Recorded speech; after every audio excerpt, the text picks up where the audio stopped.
ഇന്നായിരുന്നു നിഖിൽ ജനനി വിവാഹം. ജനനിയുടെ കഴുത്തിൽ താലി ചാർത്തുമ്പോൾ നിഖിലിൻ്റെ കൈ അറിയാതെ വിറച്ചു പോയിരുന്നു. ആ നിമിഷത്തിൻ്റെ പവിത്രതയും സന്തോഷവും ഉത്തരവാദിത്വവും എല്ലാം അവൻ്റെ ഹൃദയത്തെ ഒരുമിച്ച് സ്പർശിച്ചിരുന്നതുപോലെ. ഒരു നുള്ളു സിന്ദൂരം കൊണ്ട് അവൻ അവളുടെ സീമന്തരേഖ ചുവപ്പിച്ചു. കണ്ണുകൾ നിറഞ്ഞു നിന്ന ജനനി പതിയെ അവനെ നോക്കി പുഞ്ചിരിച്ചു. ആ പുഞ്ചിരിയിൽ ഒരു ജീവിതകാലത്തെ വിശ്വാസവും സ്നേഹവും ഒളിഞ്ഞിരുന്നു. അവളുടെ കഴുത്തിൽ കിടന്ന താലിയിലേക്ക് ഒരു നിമിഷം നോക്കി നിന്ന നിഖിൽ അറിയാതെ അവളുടെ കയ്യിൽ മുറുകെ പിടിച്ചു. ആ സ്പർശം പറയാതെ പറഞ്ഞ ഒരു വാഗ്ദാനമായിരുന്നു. ഇനി ഏത് സാഹചര്യത്തിലും ഞാൻ നിന്നോടൊപ്പമുണ്ടാകും. ബന്ധുക്കളുടെ കയ്യടികളും ആശംസകളും ക്ഷേത്രമണ്ഡപത്തിൽ മുഴങ്ങിക്കൊണ്ടിരുന്നുവെങ്കിലും ആ നിമിഷത്തിൽ അവർക്ക് കേൾക്കാനായത് പരസ്പരം മിടിക്കുന്ന ഹൃദയങ്ങളുടെ ശബ്ദമായിരുന്നു. രാത്രിയിൽ പാൽ ഗ്ലാസുമായി ജനനി നിഖിലിൻ്റെ മുറിയിലേക്ക് കയറി വന്നു. പാൽ ഗ്ലാസ് കയ്യിൽ പിടിച്ച് പതിയെ വാതിൽ തുറന്ന് ജനനി മുറിയിലേക്ക് കയറി. വിവാഹത്തിൻ്റെ തിരക്കുകളെല്ലാം കഴിഞ്ഞിരുന്നെങ്കിലും അവളുടെ ഹൃദയം ഇപ്പോഴും വേഗത്തിൽ മിടിക്കുന്നുണ്ടായിരുന്നു. നേരത്തെ ധരിച്ച വെള്ളമുണ്ടും ഷോർട്ടും മാറി ലളിതമായ വസ്ത്രത്തിൽ നിൽക്കുകയായിരുന്ന നിഖിൽ വാതിൽ തുറക്കുന്ന ശബ്ദം കേട്ടവൻ തിരിഞ്ഞു നോക്കി. കയ്യിൽ പാൽ ഗ്ലാസുമായി നാണത്തിൽ തലകുനിച്ച് നിൽക്കുന്ന ജനനിയെ കണ്ടപ്പോൾ അവൻ്റെ ചുണ്ടിൽ അറിയാതൊരു പുഞ്ചിരി വിരിഞ്ഞു. "അകത്തേക്ക് വാ ജനനി," അവൻ മൃദുവായി പറഞ്ഞു. അവൾ പതിയെ നടന്നു വന്ന് പാൽ ഗ്ലാസ് മേശപ്പുറത്ത് വെച്ചു. പിന്നെ എന്ത് ചെയ്യണം എന്നറിയാതെ വിരലുകൾ തമ്മിൽ കോർത്ത് പിടിച്ചു നിന്നു. അവൾ അങ്ങനെ നാണത്തോടെ നിൽക്കുന്നത് കണ്ട നിഖിൽ പതിയെ അവളുടെ അടുത്തേക്ക് നടന്നു. നിഖിൽ മേശപ്പുറത്തിരുന്ന പാൽ ഗ്ലാസ് എടുത്തു. ഒരു കവിൾ കുടിച്ച ശേഷം അവൾക്ക് നേരെ നീട്ടി. ചെറിയൊരു നാണത്തോടെ അവൾ ഗ്ലാസ് വാങ്ങി ഒരു കവിൾ കുടിച്ചു. ഗ്ലാസ് തിരികെ വാങ്ങുമ്പോൾ അവരുടെ വിരലുകൾ തമ്മിൽ സ്പർശിച്ചു. ആ നിമിഷം ഇരുവരുടെയും കണ്ണുകൾ തമ്മിൽ ഉടക്കി. ഇരുവരും അറിയാതെ ഒന്ന് പുഞ്ചിരിച്ചു. അവളുടെ കവിളുകൾ നാണത്താൽ ചുവന്നു. കണ്ണുകൾ താഴ്ത്താൻ ശ്രമിച്ചുവെങ്കിലും നിഖിലിൻ്റെ സ്നേഹം നിറഞ്ഞ നോട്ടത്തിൽ നിന്ന് ഒഴിഞ്ഞു മാറാൻ അവൾക്കായില്ല. നിഖിൽ മെല്ലെ അവളുടെ കൈകൾ തൻ്റെ കൈകളിൽ ചേർത്ത് പിടിച്ചു. പതിയെ അവളുടെ വിരലുകളിലൂടെ തൻ്റെ വിരലുകൾ കോർത്ത് പിടിച്ചുകൊണ്ട് നിഖിൽ മൃദുവായി ചോദിച്ചു, "പേടി തോന്നുന്നുണ്ടോ?" ഇല്ലെന്ന പോലെ ജനനി ചെറുതായി തല കുലുക്കി. അവളുടെ മുഖത്ത് നാണവും പരിഭ്രമവും ഒരുമിച്ച് നിറഞ്ഞിരുന്നു. നിഖിൽ അവളുടെ മുഖത്തേക്ക് നോക്കിക്കൊണ്ട് അവളുടെ കൈയെടുത്ത് മെല്ലെ ചുംബിച്ചു. ആ ചുംബനത്തിൻ്റെ സ്പർശത്തിൽ ജനനിയുടെ ശരീരത്തിലൂടെ ഒരു കുഞ്ഞൻ വിറയൽ പടർന്നു. അവളുടെ ശ്വാസം അല്പം വേഗത്തിലായി. നാണത്താൽ കവിളുകൾ കൂടുതൽ ചുവന്നു. നിഖിൽ അവളുടെ കൈ വിട്ടില്ല. ആ കൈയിൽ തന്നെ തൻ്റെ കൈവിരലുകൾ മെല്ലെ കോർത്ത് പിടിച്ചുകൊണ്ട് അവൻ അവളുടെ കണ്ണുകളിലേക്ക് നോക്കി. അവൻ്റെ ആ നോട്ടത്തിൽ അവൾ അലിഞ്ഞു പോകുന്നത് പോലെ തോന്നി. ആഴമുള്ള ആ സ്നേഹനോട്ടം താങ്ങാനാകാതെ അവൾ മെല്ലെ മിഴികൾ താഴ്ത്തി. ഒരു മൃദു പുഞ്ചിരിയോടെ നിഖിൽ അവളുടെ താടിയിൽ വിരൽ തുമ്പ് ചേർത്ത് പതിയെ മുഖമുയർത്തി. "ഇത്രയും നാണോ?" അവൻ വളരെ പതിഞ്ഞ സ്വരത്തിൽ ചോദിച്ചു. ജനനിക്ക് മറുപടി പറയാൻ കഴിഞ്ഞില്ല. അവളുടെ ചുണ്ടുകളിൽ വിരിഞ്ഞ നാണപ്പുഞ്ചിരി മാത്രമായിരുന്നു അവളുടെ മറുപടി. അവളുടെ മുഖത്തേക്ക് വീണ് കിടന്നിരുന്ന മുടിയിഴകൾ നിഖിൽ മെല്ലെ ചെവിക്ക് പിന്നിലേക്ക് ഒതുക്കി വെച്ചു. ആ സ്പർശത്തിൽ ജനനിയുടെ മിഴികൾ ഒന്ന് പിടഞ്ഞു. ഹൃദയമിടിപ്പ് അവൾക്ക് തന്നെ കേൾക്കാവുന്നത്ര വേഗത്തിലായിരുന്നു. അടുത്ത നിമിഷം അവൻ അവളുടെ നെറുകയിൽ അതീവ മൃദുവായി ഒരു ചുംബനം നൽകി. ആ മൃദു സ്പർശത്തിൽ അവളുടെ കണ്ണുകൾ അറിയാതെ അടഞ്ഞു പോയിരുന്നു. നിഖിൽ തൻ്റെ ചുണ്ടുകൾ വേർപെടുത്തി നേർത്തൊരു പുഞ്ചിരിയോടെ അവളുടെ മുഖത്തേക്ക് നോക്കി. അപ്പോഴും അവൾ കണ്ണടച്ചിട്ടുണ്ട്. അവളുടെ മുഖത്തുകൂടെ അവൻ്റെ മിഴികൾ അലഞ്ഞു നടന്നു. റോസായിതളുകൾ പോലുള്ള അവളുടെ അതരങ്ങൾ അവൻ്റെ ഹൃദയത്തിൽ ഒരു മധുരമായ തരംഗം സൃഷ്ടിച്ചു. അടുത്ത നിമിഷം അവൻ തൻ്റെ ഇടത് കൈയാലെ അവളുടെ ഇടുപ്പിലൂടെ ചുറ്റിപ്പിടിച്ചു. വലത് കൈകൊണ്ട് അവളുടെ സാരിക്കുള്ളിലേക്ക് കൈയിട്ട് വയറിൽ പിടിമുറുക്കി. അവൻ്റെ ആ അപ്രതീക്ഷിതമായ സ്പർശത്തിൽ ജനനി ഒന്ന് ഞെട്ടി. അവൾ കണ്ണു തുറന്നു നോക്കി. അവളുടെ കണ്ണുകൾ അവൻ്റെ കണ്ണുകളുമായി ഇടഞ്ഞു.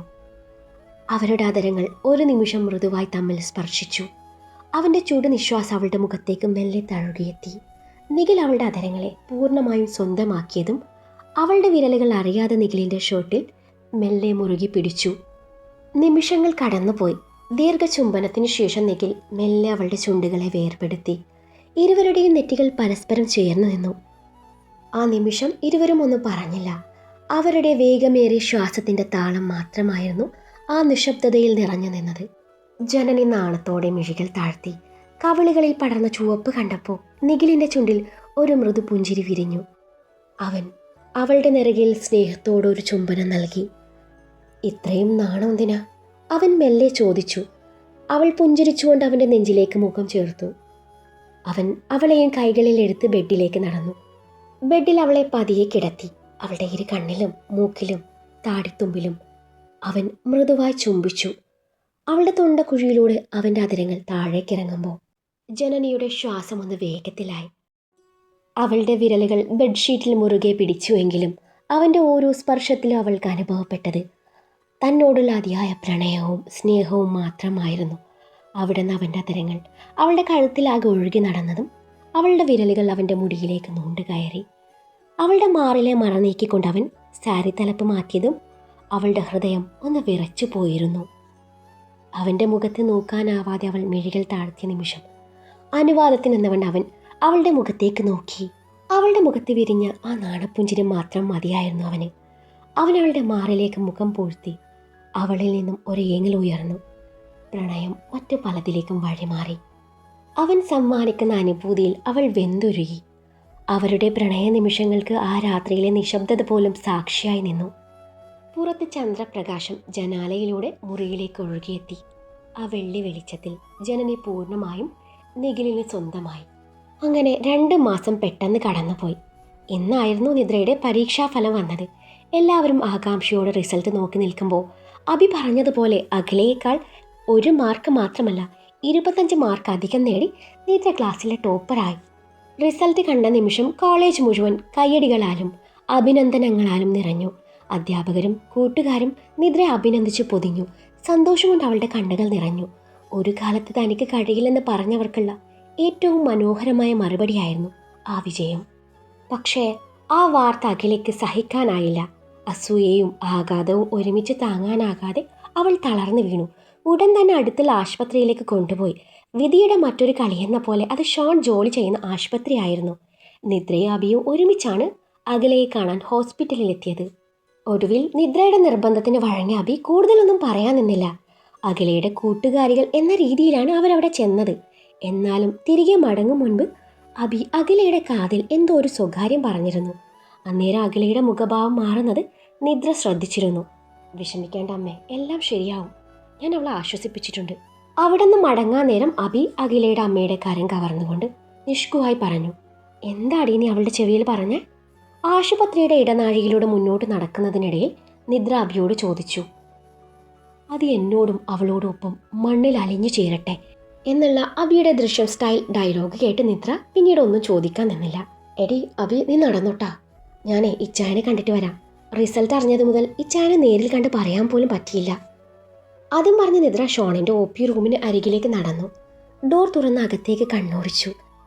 റിവോൾവിംഗ് ചെയറിലിരുന്ന് മെഡിക്കൽ ഫയൽ പരിശോധിക്കുന്ന ഷോണിനരികിലേക്ക് അവൾ പതിയെ നടന്നു. ഡോറ് തുറക്കുന്ന ശബ്ദം കേട്ട് ഷോൺ തല ഉയർത്തി അവളെ നോക്കി. ഒരു നിമിഷം പോലും പാഴാക്കാതെ അവൻ്റെ മടിയിൽ കയറിയിരുന്നു.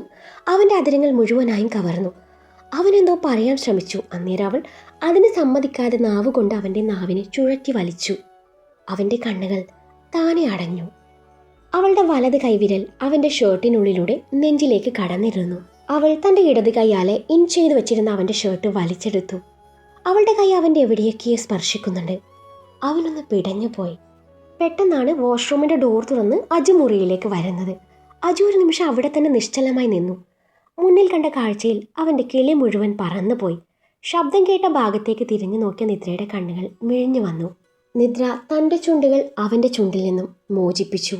അവൻ്റെ മടിയിൽ നിന്നും ചാടി എഴുന്നേറ്റ് ജാള്യതയോടെ അജുവിനെ നോക്കി.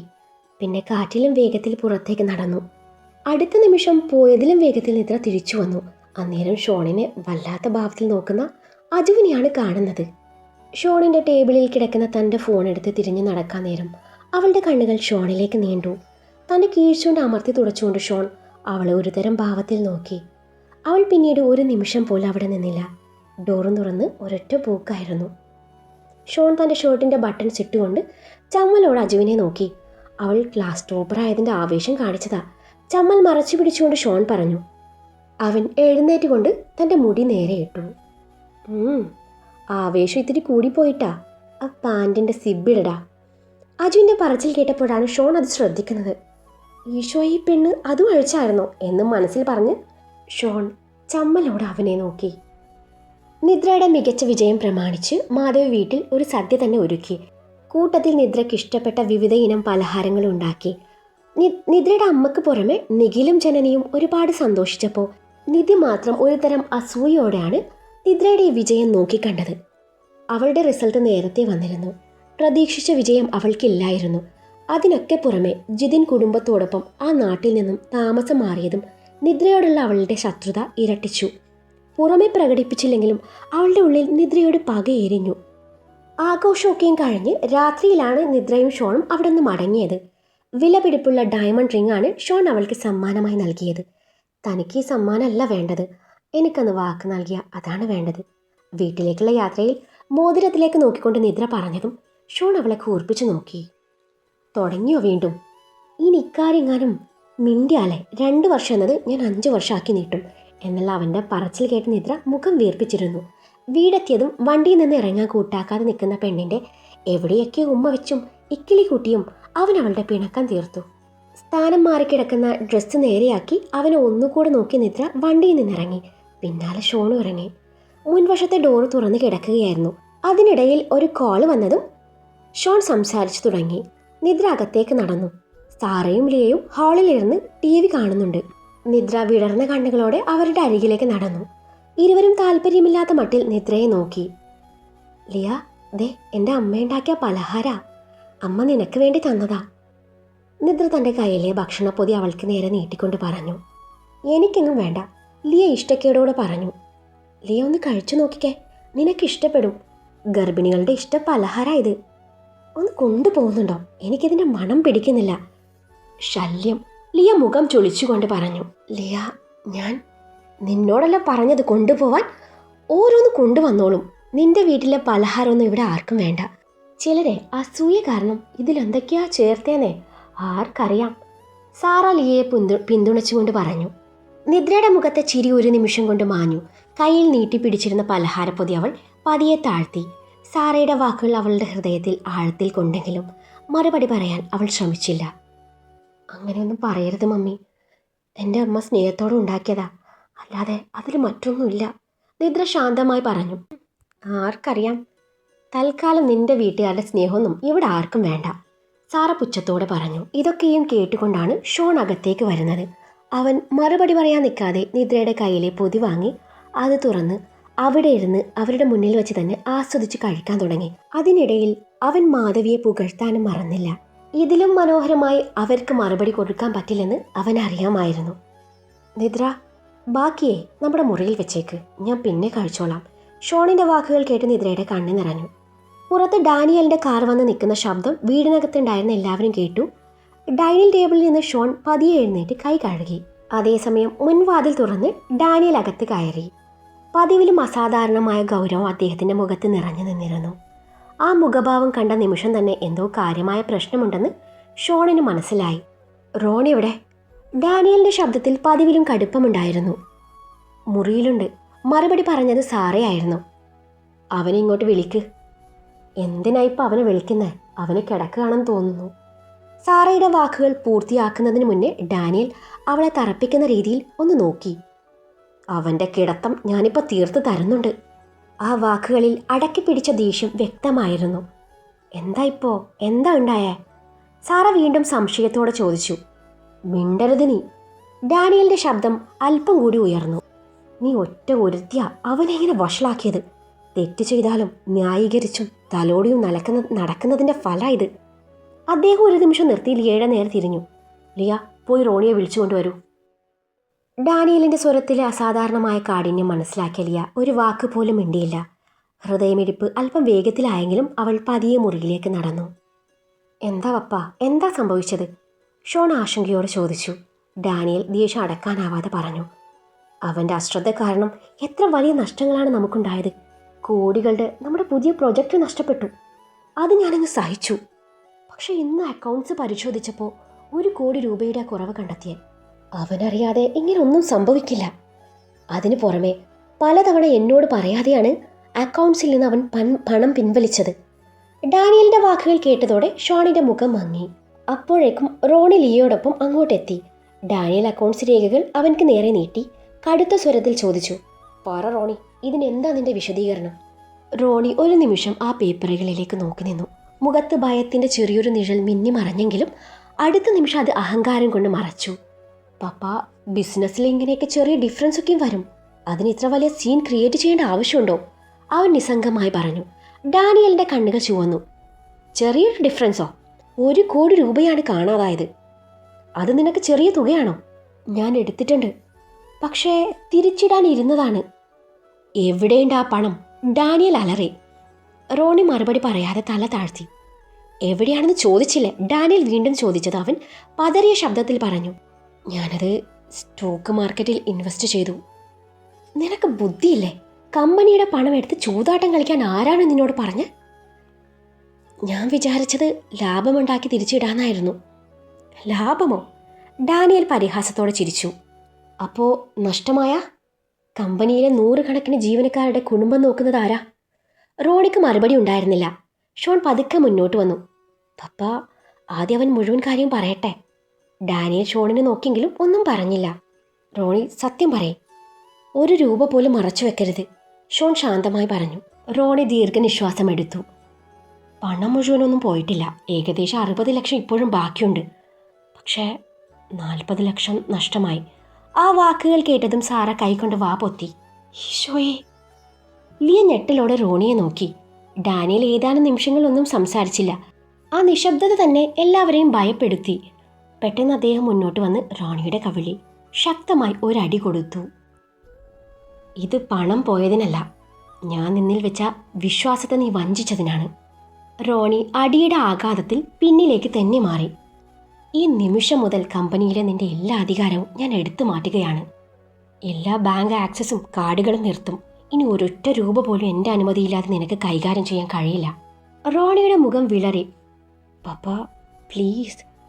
ഒരു പ്ലീസ് കൊണ്ടും ഇനി ഒന്നും മാറില്ല റോണി. ഷോൺ മുന്നോട്ട് വന്ന് ഡാനിയലിൻ്റെ തോളിൽ കൈവച്ചു. പപ്പ, ദേഷ്യത്തിലൊരു തീരുമാനം എടുക്കേണ്ട ആവശ്യമില്ല. ആദ്യം നഷ്ടം എങ്ങനെ പരിഹരിക്കാമെന്ന് നോക്കാം. ഡാനിയൽ കണ്ണുകൾ അടച്ച് ഒരു ദീർഘനിശ്വാസം എടുത്തു. നിദ്ര ഇതൊക്കെ നോക്കി ഒന്നും പറയാനാവാതെ ഒരു ഭാഗത്ത് നിൽക്കുന്നുണ്ട്. റോണി തലയും താഴ്ത്തി നിൽക്കുന്നത് കണ്ടതും ലിയ അവൻ്റെ കയ്യും പിടിച്ച് മുറിയിലേക്ക് നടന്നു. മുറിയിലെത്തിയ ലിയ പൊട്ടിത്തെറിച്ചു.